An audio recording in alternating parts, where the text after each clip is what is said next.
Hi, this is Eric with a quick demo of Radiance. Radiance is video art software designed for live performance, for example, creating visuals to accompany a DJ set.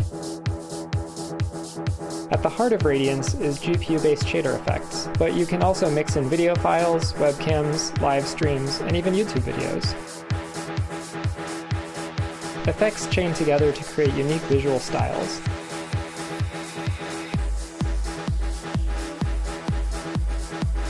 Radiance listens to the music. It does beat detection on the incoming audio, and will speed up or slow down to match.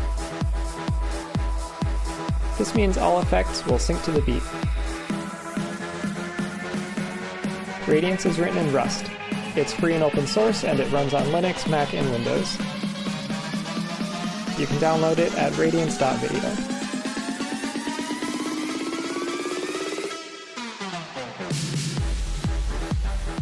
In the rest of this video, I'm going to walk you through basic use of Radiance.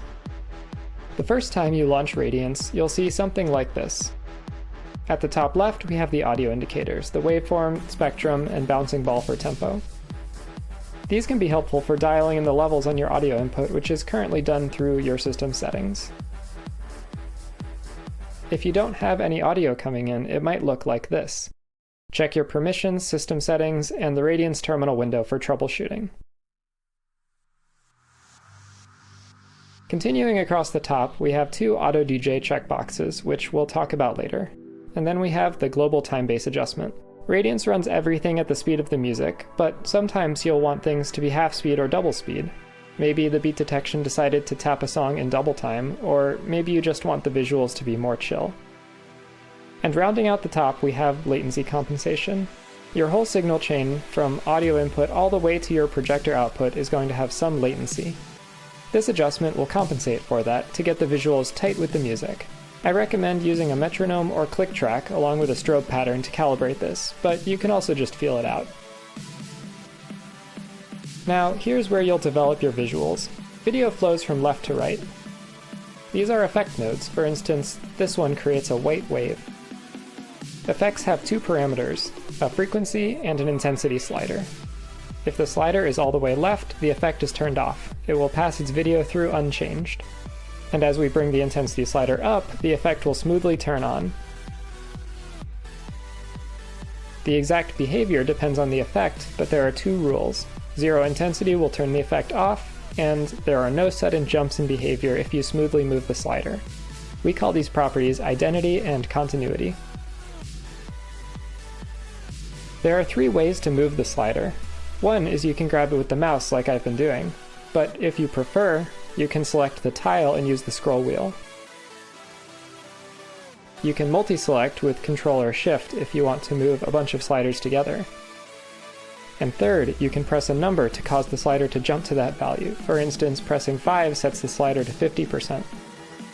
Think of the number row on your keyboard like the slider positions. For the extremes, pressing backtick will set it all the way down, and pressing 0 will set it all the way up. The frequency dropdown sets the effect speed relative to the music. You can see the W wave slowing down and speeding up as I pick different values here, and choosing 0 makes it stop entirely. Similarly, for the zoom in effect, you can make it pulse every 2 beats, or every 4 beats, or not at all, just a static effect that only varies with intensity. The effect frequency multiplies with the global timescale, so if both are set to 1/2, then the actual speed will be 1/4. Note that changing the frequency may cause a sudden jump in behavior. There is no continuity guarantee. You can drag and drop tiles to construct different patterns. Pressing delete will remove a tile. You may want to smoothly turn it off before deleting. To add a node, use this arrow to open the library. You can also press A. If you know what you want, you can type its name and hit enter.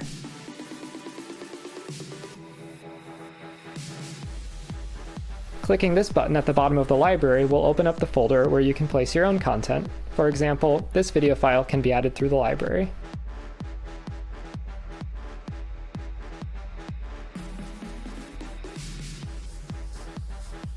This dropdown adjusts how Radiance handles an aspect ratio mismatch, either by cropping the video to match Radiance's aspect ratio, or shrinking the video to fit, which may add letterboxing. Zoom may help for widescreen videos that have burnt-in letterboxing. M and P stand for mute and pause, and the slider will scrub through the video.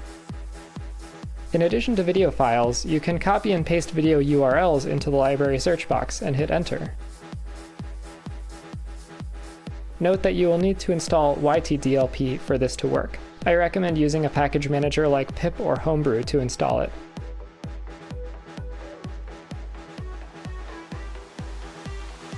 You can find all the built-in effects one level up from the library. You shouldn't edit files in this folder, since any changes will get overwritten when Radiance launches. Instead, you should make a copy in your library folder.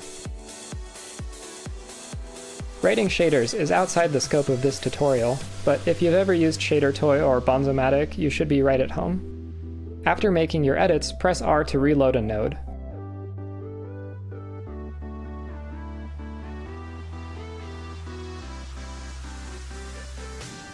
There are a few special library items.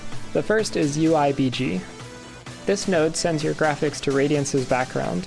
It can be useful to see things at a higher resolution than the tiny previews provide, or it can be your main output if you are running a single monitor setup. Since the background graphics can be distracting, you can turn them down with the provided slider. For your main video output, you'll probably want to use a screen output. This sends your graphics to a projector or secondary display. You can select a video output and a resolution and then check Visible to turn it on.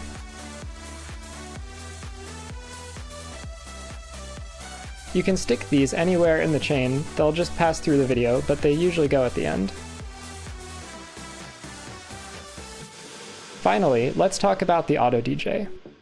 Turning on the Auto DJ will add a random chain of effect nodes. You will need some visual content at the beginning of the effect chain to see what it looks like. If you let the Auto DJ run, it will randomly add and remove effects to this chain, and if you turn it off, the nodes will remain and you can drag them around. If you mess with the tiles between the bookends while the Auto DJ is running, you may cause it to turn off.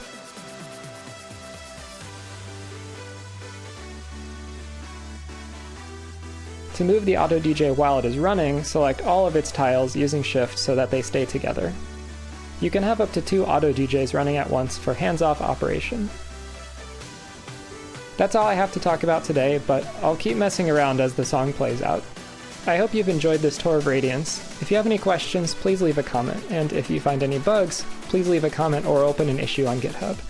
And again, you can download Radiance from radiance.video.